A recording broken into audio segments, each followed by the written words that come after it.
Mom's desperate plea to save her son from red pill masculinity sparks a bigger question. Are we raising our boys to be men or something else entirely? What's going on, everybody? It's Professor Zeus, and I'm back with another video. If this is your first time at the channel, just know I greatly appreciate you. Why don't you go ahead and hit subscribe? We're on our way to 2,000 subscribers. We are taking it the humble route. Today, we are looking at a story about a mom who's losing sleep over her son. She's watching him get sucked into the world of, red pill content online. And, she's desperate, trying to, pull him back. She's trying to, turn to the different women in his life to soften him up, to steer him away from what she sees, as a dangerous path. It's raw. It's an emotional struggle. And it's one I think a lot of us can relate to in some way, but it also has me thinking, what's actually at stake here? What happens if we push too hard in one direction toward a society of men who lose touch with what makes them men? Let's dive in and talk about it. Let's see this video. Son was red pilled like 3 or 4 years ago. I feel like it's really important for me to speak up and speak out about how exactly I managed to deprogram him from that, but also gave him the critical thinking skills in order to not end up down the pipeline again. I feel like it's important to note that I do have education in sociology, psychology, and law, so I've got cracking debate skills, right? And we were capable of really sitting and having conversations about it as well, because we do have a really good, strong relationship, and obviously all of that comes into play when it comes to me educating him on things. A lot of the conversation that we had was like kind, compassionate, open, and respectful. I did not want to be that parent that was like, you're not going to engage with that. That's horrible. You're horrible. That's disrespectful, whatever. I wasn't going to do that. I wanted to understand exactly what it was about that content that engaged him, what it was that, drew him in, what he was identifying with, what he believed. Was there anything he didn't believe in? Was there anything he disagreed with? I went through all of it, and I really tried to understand his ideology and where it was coming from, because the truth is, right, this ideology is a seed and it gets planted in a kid's head, and then over time it just festers. And the problem with it is it's propaganda fed.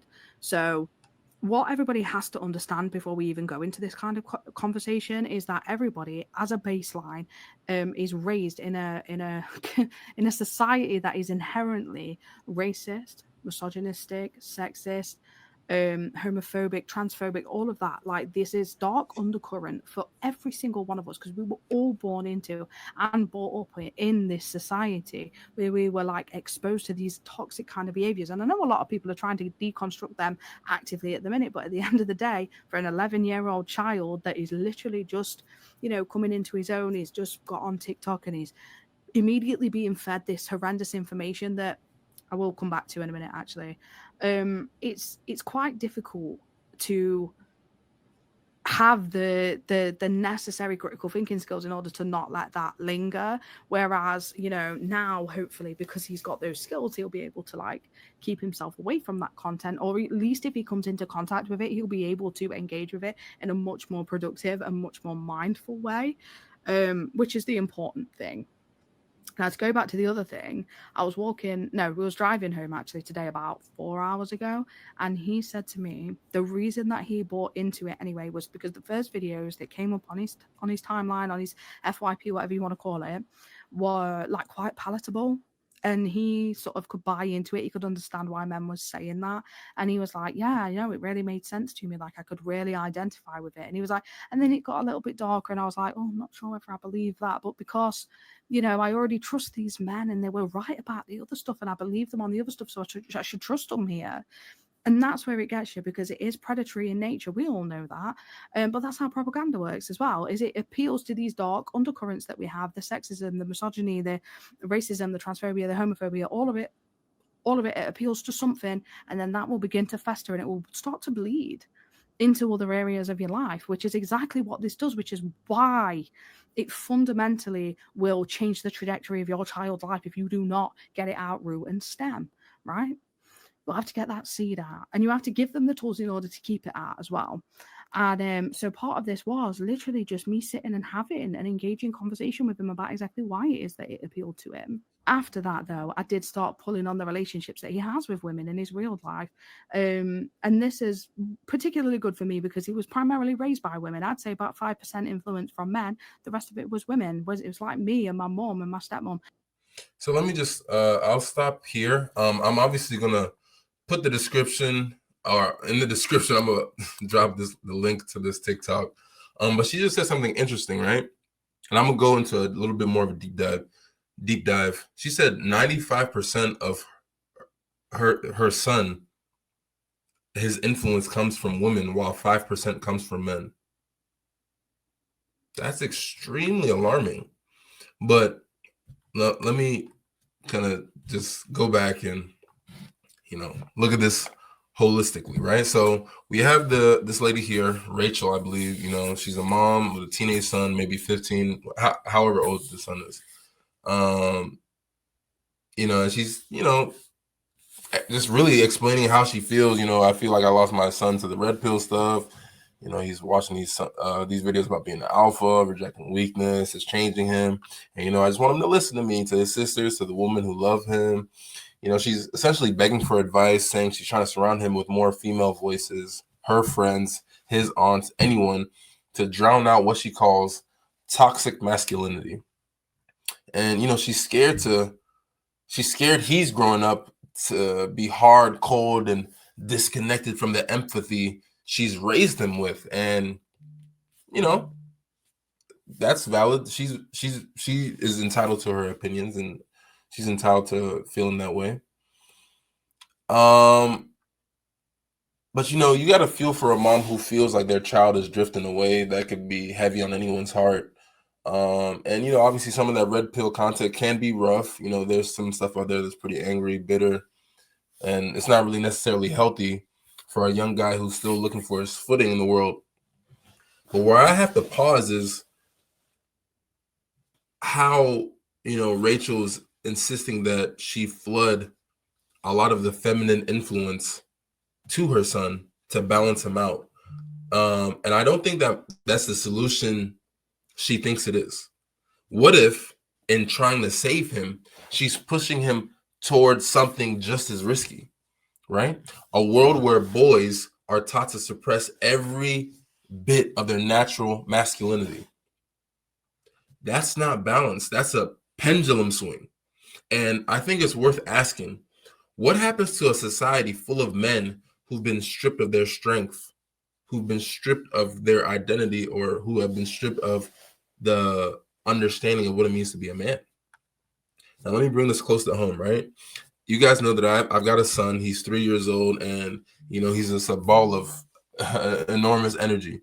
He's climbing everywhere. He's making crazy sounds, pretending he's saving the day like he's a superhero. Daddy, I want to be Spider-Man. I want to be Iron Man, right? And when I look at him, I see this raw, beautiful spark of masculinity that's already there. Could I ever imagine sitting him down and saying, no, son, don't be tough. Be soft instead. Don't lead. Instead, follow. I can't imagine myself saying that, right? Because that's not who he is. And I'd never try to snuff that out, right? I want him to grow up strong, but good. Someone who can stand tall and still care deeply. And that's what I think Rachel is missing. Her son's not broken, from seeking masculinity. He's just hungry for it. And, she's got to meet him halfway.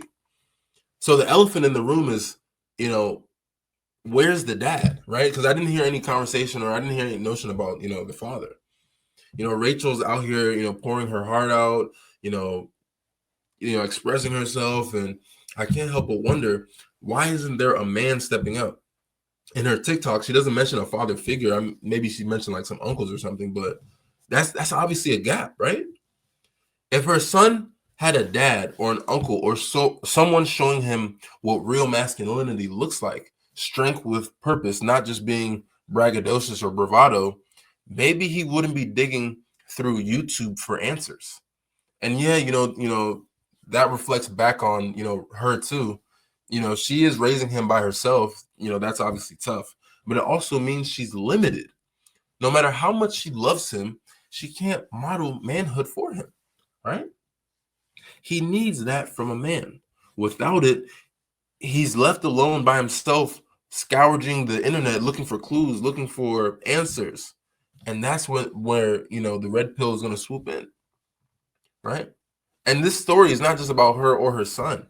It's about all of us. She's trying to fix her son by feminizing him because she's terrified of what he's becoming. But picture this, right? A generation of boys raised to reject their instincts, to never fight, to never protect, to never stand firm, right? That's not harmony. That's a disaster. Men and women are not the same. We're built different, we hurt different, and we grow different. Boys need to wrestle with challenges to find their grit, right? To know that they can do it, they can overcome. Women can guide them, love them, but they cannot walk that path for them, right? Rachel's son chasing red pill ideologies and different things like that, that's not a flaw.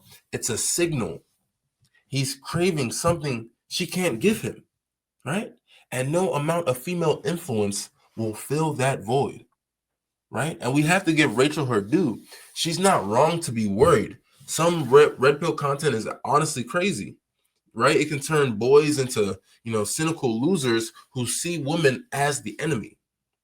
And she's obviously spot on that empathy and kindness matter in a man. No one wants a son who's all muscle and no heart, but her plan, leading hard with female voices to counter it, feels like overreach. And it's not about erasing his masculinity, it's about shaping it, right?